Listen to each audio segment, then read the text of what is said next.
Hey there everybody, this just arrived today. I started tearing into it already, as you can see. But let's get it out of the box and see what we got. Okay. Set that aside.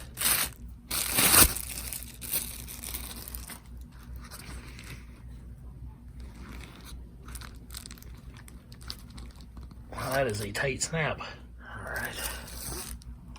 Well, we'll take a quick look at the sheath really quick. It's just a nylon sheath. It's got about a belt loop that would support up to a 2-inch wide belt. It's got Velcro on it.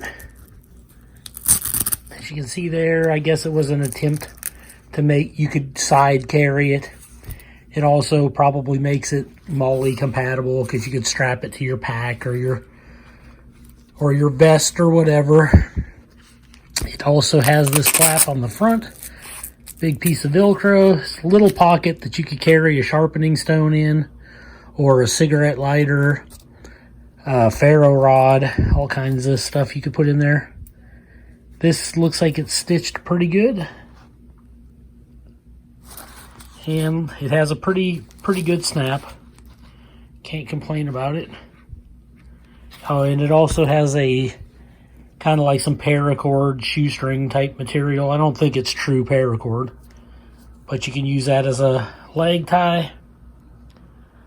Just a small, typical nylon sheath. Can't complain. It seems to be pretty good. But here is the knife.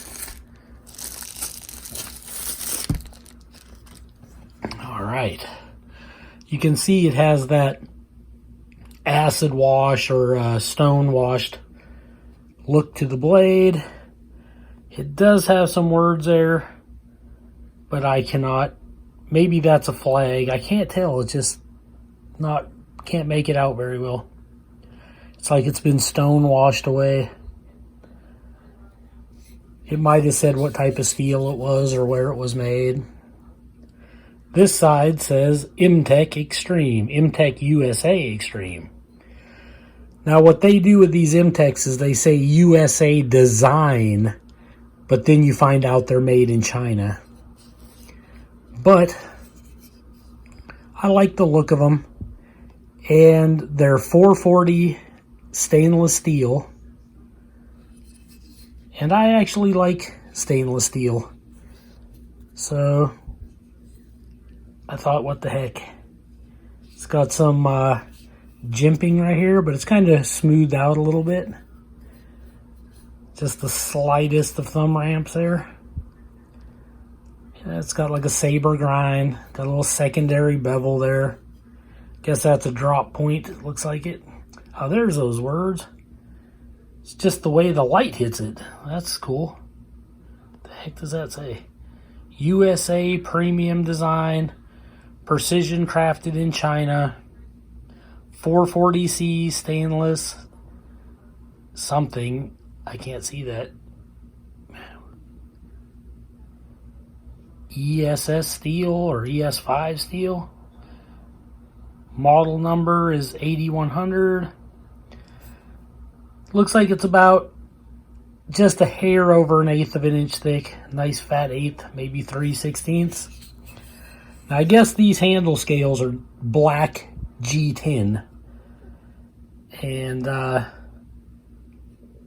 they work. It's full tang. You can see the tang sticks out of the pommel there, and itself is the pommel.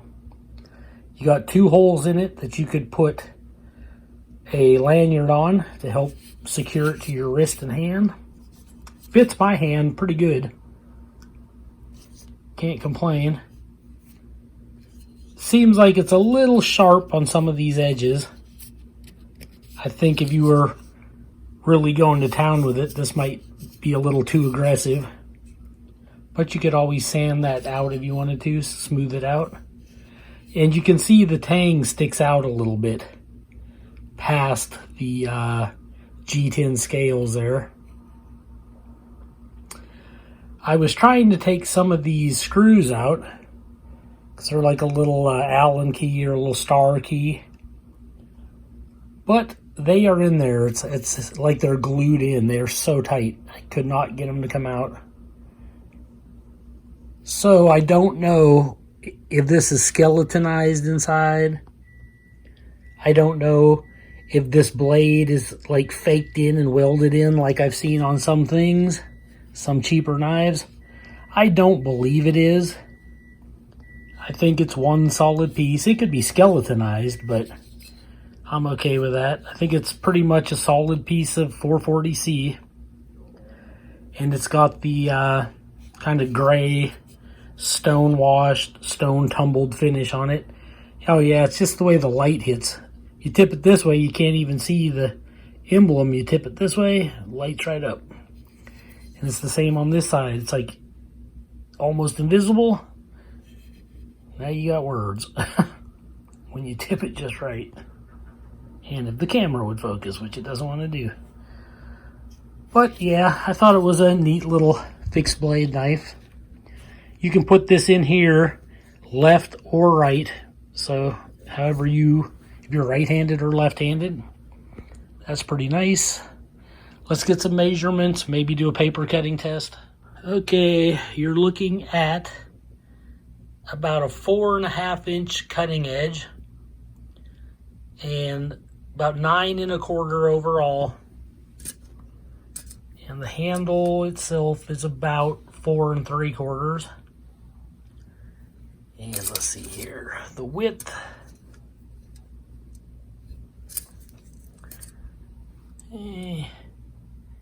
There you're looking at about 1 1/4 inches, maybe a little wider up there, about 1.5 inches. And yeah, you got about 1/8 of an inch there. Let me see if I can stand it up. Maybe just a little over 1/8 of an inch. It's about 3/16, I guess.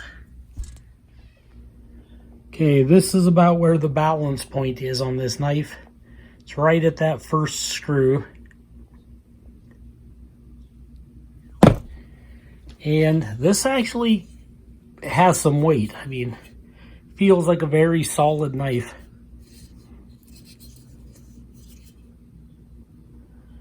Not super long.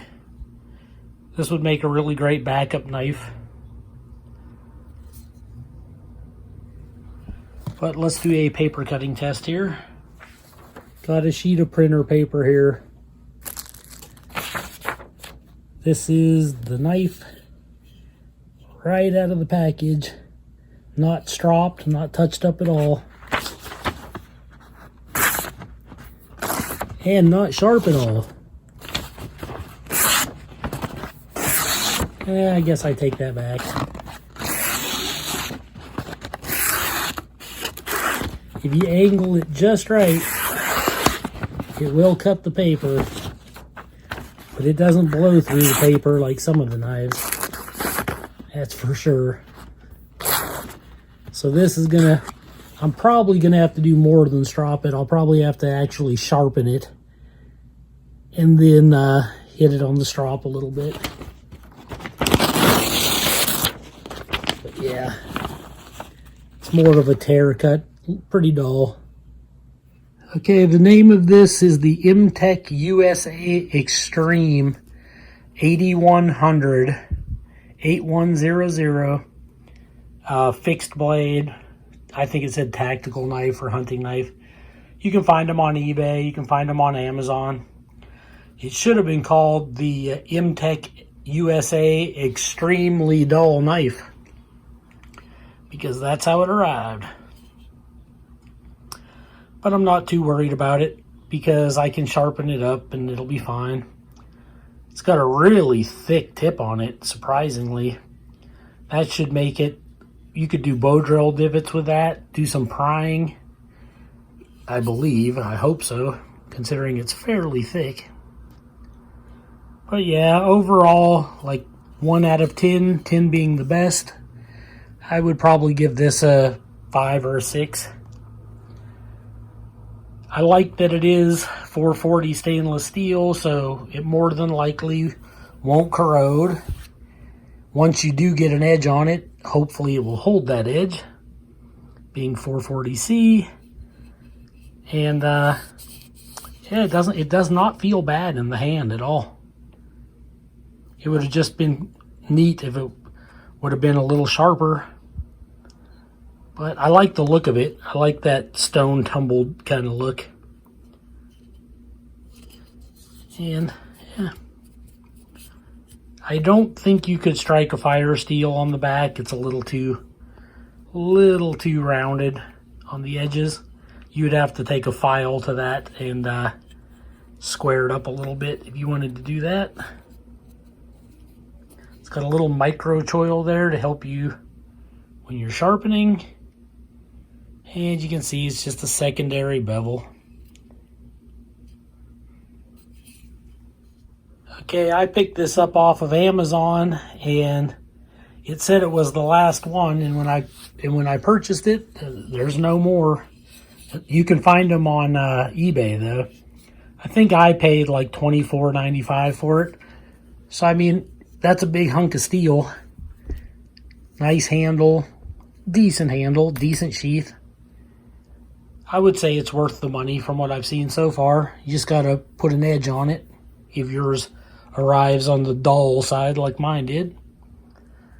But that's the Mtech USA Extreme. 8100 is the model. I think it's either MC8100 or MX8100. And yeah, there you have it.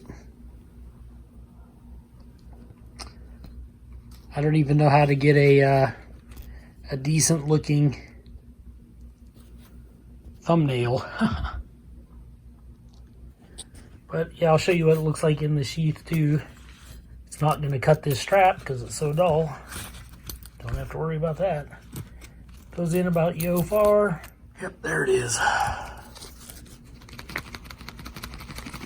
It's fairly quiet when it's in the sheath. And you can see the handle goes right to the top of the belt loop, so that's great. It'll ride really low on your belt, so it won't poke you in the side or anything when you sit down. And it's just not that long overall. If you get this sharpened up, got a cigarette lighter in there, you could do a little camping, a little light bushcraft. I think this is definitely thick enough that you could do some batoning with it for sure. And let me see if there's a liner. Yeah, there's like a plastic liner down in there. Looks like foam or leather on the two edges. That way, if you put it in this way or this way, it'll protect the sheath, of course, and the blade edge. So overall, it's not terrible. I think it was worth the money. Hope you enjoyed this video. If you're interested in this knife, this is Joe Doomsday signing out.